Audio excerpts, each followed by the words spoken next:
Hi friends, எல்லாருக்கும் வணக்கம். Welcome to Madhunisha vlogs. Friends, இன்றைக்கி என்ன வீடியோ பார்க்க போகிறீங்க அப்படின்னா, ஒரு சிஸ்டர் கேட்டிருந்தாங்க, இட்லி மாவுக்கு அளவுங்களை சொல்லுங்கள் அப்படின்னு சொல்லிட்டு, அது நான் எப்படி செய்கிறேன் அப்படின்ற விலாக் தான் பார்க்க போகிறீங்க.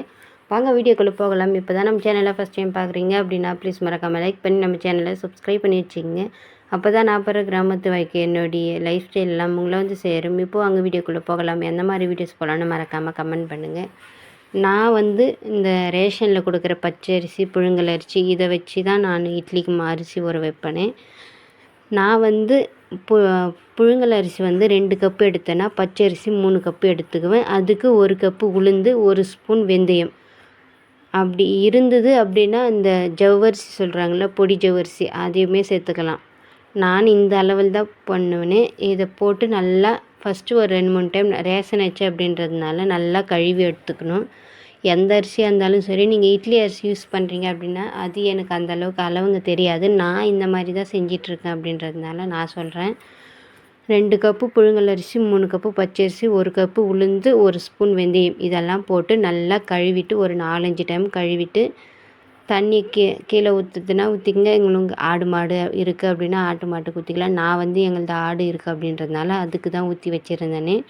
இந்த அரிசி கழுவின தண்ணியை செடிங்களுக்கெல்லாம் ஊற்றினாலுமே நல்ல சத்து, நல்லா பூ பூக்கும் அப்படின்னு சொல்லியிருந்தாங்க. சரின்னு சொல்லிட்டு ஃபஸ்ட்டு ஒரு 2 அலசிட்டு அது வந்து ஆட்டுக்குத்தி வச்சுட்டு அதுக்கப்புறம் அலசி செடிக்கு தான் ஊற்றிருந்தேனே. இங்கே எந்த செடி வச்சாலும் சரியாக வரவே மாட்டேங்குது. எப்படியோ தப்பி 2 கனகாம்பரம் செடி, ஒரு செம்பருத்தி செடி மட்டும் வந்துட்டுருக்கு. அது வந்து அத்தை வச்ச செடி இன்னும் வந்துட்டுருக்கு. வெட்டி கூட விட்டோம் இந்த செடி, செம்பருத்தி செடியை வீட்டு வேலை செய்கிறப்போ. ஆனாலுமே அது வந்துருந்தது. இதை நல்லா கழுவி ஒரு 8 மணி நேரம் ஊற வச்சுட்டு அதுக்கப்புறம் நான் வந்து இப்போ அரிசி பருப்புன்னு எல்லாமே உளுந்தும் எல்லாமே ஒன்றா சேர்த்து தான் ஊற வச்சிடுவேன். நான் வந்து வீட்லேயே தான் ஆட்டிக்குவேனே மாவு. கடையிலலாம் கொடுத்து ஆட்ட மாட்டேன். அதே மாதிரி வந்து இங்கே இட்லி மாவெல்லாம் விற்கிறாங்களான்னா தெரியல. எங்கள் கிராமத்தில் இட்லி மாவெல்லாம் அரைச்செல்லாம் விற்கிறது கிடையாது. நாங்களே வேணும்னா அரிசி ஊற வச்சு வீட்டில் ஆட்ட முடிஞ்சு ஆட்டிப்பாங்க. அப்படி இல்லைன்னா மிஷினில் கொடுத்து ஆட்டி எடுத்துகிட்டு வந்துடுவோம். நல்லா ஊறி பொலன்னு வந்துருந்தது. இதை கிரைண்டரில் போட்டு நல்லா ஆட்டி எடுத்துக்கணும். ரொம்ப நைஸாக இருக்கக்கூடாது, கொஞ்சம் திட்டாக இருக்கணும் இட்லிக்கு. அப்படின்னா நான் இட்லி தோசை 2த்துக்குமே இந்த மாவு எதை யூஸ் பண்ணுவேன். நல்லா 2 டைமாக தான் எனக்கு வரும். நல்லா போட்டு ஆட்டி எடுத்து வச்சிட்டோம்னா அதுக்கப்புறம் மறுநாள் காலையில் வந்து இட்லி ஊற்றுறதுக்கு நல்லாயிருக்கும். காலையில் வந்து சோட்டா மாவு, உப்பு இது போட்டு நல்லா கலந்து ஊற்ற வேண்டியது தான். இது மாவு ஆட்டிட்டு அதுக்கப்புறமா தான் மற்ற இருக்கிற சின்ன சின்ன வேலைங்கள்லாம் இருந்தது. சரி அதெல்லாம் முடிச்சிடலாம் அப்படின்னு சொல்லிட்டு அதை முடிச்சுட்டு இருந்தேன். இட்லி மாவு ஆட்டுறதெல்லாம் கூட கஷ்டமாக தெரியாது, ஊற வச்சு ஆட்டுறது. இந்த கிரைண்டரில் கழுவுறது தான் பெரிய வேலையாகவே இருக்குமே எனக்கு. சரின்னு சொல்லிட்டு அதெல்லாம் எடுத்துகிட்டு அதை கழுவி வைக்கிறதுக்குள்ளவே போதும்னு ஆகி போயிடும். அப்படியே இன்றைக்கி வந்து நான் சனிக்கிழமை வந்து இதை ஊற வச்சுருந்தேன். எப்போ இட்லி மாவு கம்மியாகுதோ அப்போ உடனே அரைச்சி வச்சிடுவேன். ஏன்னா பாப்பா வந்து எப்போ வேணாலும் தோசை கேட்பா, இட்லி கேட்பா. அந்த டைமில் நம்ம என்ன பண்ண முடியும்? சாப்பாடு சாப்பிட்றேன்னா சாப்பிடவே மாட்டா. அவள் வச்சு இதுதான் அவள் என்ன சொல்கிறாளோ அதுதான். அது தர வரைக்கும், அது வாங்கி தர வரைக்கும், இல்லை அது செஞ்சு தர வரைக்கும் அவள் விடுறதே கிடையாது. சரி, அதுக்காகவே அவன் நிறைய தோசை, அடிக்கடி தோசை கேட்பா. அப்படின்றதுனால சின்ன சின்னதாக குட்டி குட்டிஸாக ஊற்றணும் அப்படின்றதுனாலையே நான் எப்போவுமே இந்த மாவு ஆட்டி வச்சுருப்பேன். ஸ்டாக்லேயே இருக்கும். அப்படி இல்லை அப்படின்னாலும் ஒரு நாள் தான், அது மறுநாள் அதுக்கப்புறம் அதை ஆட்டி வச்சிடுவேன். அப்படி இல்லை அப்படின்னா இந்த கோதுமை மாவு, கெவுரு மாவு இதெல்லாமே வச்சுருப்பேன். அதுலேயே கூட கொஞ்சம் உப்பு போட்டு கலக்கி தோசை மாதிரி ஊற்றி தந்துடுவேன். அப்படி இல்லைனா அடை மாதிரி எதனா சுட்டு தந்துடுவேன். அந்த மாதிரி தான் செஞ்சிட்ருக்கேனே. மாவெல்லாம் நல்லா ஆட்டி எடுத்து வச்சுட்டு அப்படியே அந்த கிரைண்டரெல்லாம் கழுவி வச்சுட்டு இது அப்படியே ஒரு 8 மணி நேரம் நைட்டு ஆட்டினா காலையில் நல்லா புளிச்சு வந்துடும்.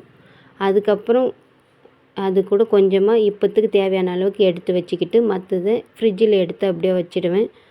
பிளாஸ்டிக் இது உள்ளே வைக்கலாம்னா தெரில. நாங்கள் வந்து இந்த பக்கெட்டில் தான் வச்சிட்ருக்கோமே, ஸ்டீலில் தான். எடுத்து வச்சுட்டு அது கூட உப்பு, சமையல் சோடா, பேக்கிங் சோடா இது 2த்தையும் போட்டு கொஞ்சமாக தண்ணி ஊற்றி, இட்லிக்கு வந்து ரொம்பவும் கெட்டியாக இருக்கக்கூடாது மாவு, ரொம்ப தண்ணியாகவும் இருக்கக்கூடாது. கொஞ்சம் எடுத்து ஊற்றினா நல்லா ஊற்றணும். அந்த அளவுக்கு அந்த பதத்துக்கு வரணும்.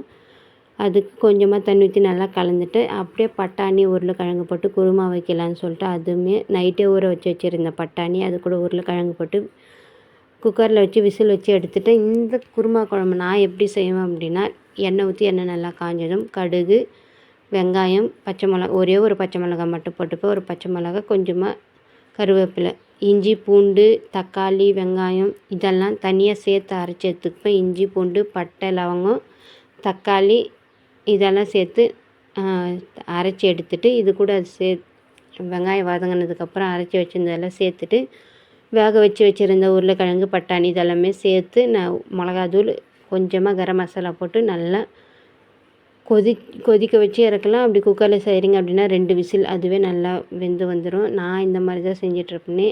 இது டேஸ்ட்டு சூப்பராக இருக்கும். ஆனால் இது இட்லிக்கு தான் ரொம்ப சூப்பராக இருக்கும். சுட சுட சாதத்துக்குமே ஒரு சில டைமில் நல்லா தான் இருக்கும். இட்லியுமே நல்லா வந்திருந்தது. அதெல்லாமே எடுத்து வச்சுட்டேன். நான் இந்த மாதிரி தான் இட்லி அளவுகள் செய்வேன். நீங்கள் எப்படி செய்யணும் மறக்காமல் கமெண்ட் பண்ணுங்கள்.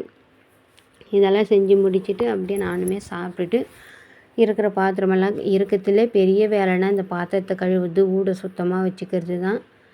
அதுதான் பெரிய வேலையாகவே இருக்குது. சமைக்கிறது கூட அந்தளவுக்கு கஷ்டமாக தெரில. இந்த சமைச்சு முடிச்சதுக்கப்புறமா இதெல்லாம் க்ளீன் பண்ணுறது தான் ரொம்பவுமே கஷ்டமாக இருக்குமே. எல்லாமே செஞ்சு முடிக்கிறதுக்கே ஒரு 10 மணி பக்கம் ஆகிப்போச்சு. அதுக்கப்புறம் நானுமே சாப்பிட்டுட்டு வீட்டில் துணி துவைக்கிற வேலை இருந்தது. சரி அதுவுமே துவைச்சி முடிச்சிடலான்னு சொல்லிட்டு அந்த வேலை தான் செஞ்சுட்டு இருந்தேனே. இந்த சண்டே எனக்கு இந்த மாதிரி தான் போச்சு. உங்களுக்கு எப்படி போச்சுன்னு மறக்காமல் கமெண்ட் பண்ணுங்கள். இட்லியோட அளவுகள் இது தான். 2 கப்பு புழுங்கல் அரிசிக்கு 3 கப்பு பச்சரிசி, 1 கப்பு உளுந்து, 1 ஸ்பூன் வெந்தயம், ஜவ்வரிசி இருந்தால் அது 3 ஸ்பூன் சேர்த்துக்குங்க. அவ்வளோதான். இந்த மாதிரி அளவில் செஞ்சிங்கன்னா ரொம்பவுமே சாஃப்டாக டேஸ்ட்டாக வரும். நீங்கள் எப்படி செய்வீங்கன்னு கமெண்ட் பண்ணுங்கள். நீங்கள் ரேஷன் அரிசியில் செய்வீங்களா இல்லை இட்லி அரிசி அதுக்குன்னு தனியாக வாங்கிட்டு வந்து செய்வீங்களா அப்படின்னு கமெண்ட் பண்ணுங்கள். உங்களுக்கு இட்லி பிடிக்குமா தோசை பிடிக்குமான்னு கமெண்ட் பண்ணுங்கள். இந்த வீடியோ பிடிச்சிருந்தால் லைக் பண்ணுங்கள். நம்ம சேனலை சப்ஸ்கிரைப் பண்ணாமல் பார்த்துட்டு இருந்தால் ப்ளீஸ் சப்போர்ட் பண்ணி நம்ம சேனலை சப்ஸ்கிரைப் பண்ணி வச்சுங்க. அப்போ தான் நான் அப்புறம் கிராமத்து வாழ்க்கை என்னுடைய லைஃப் ஸ்டைல் எல்லாம் உங்களை வந்து சேரும். நாளைக்கு ஒரு நல்ல வீடியோவில் பார்க்கலாம். டாடா, பாய் பாய்.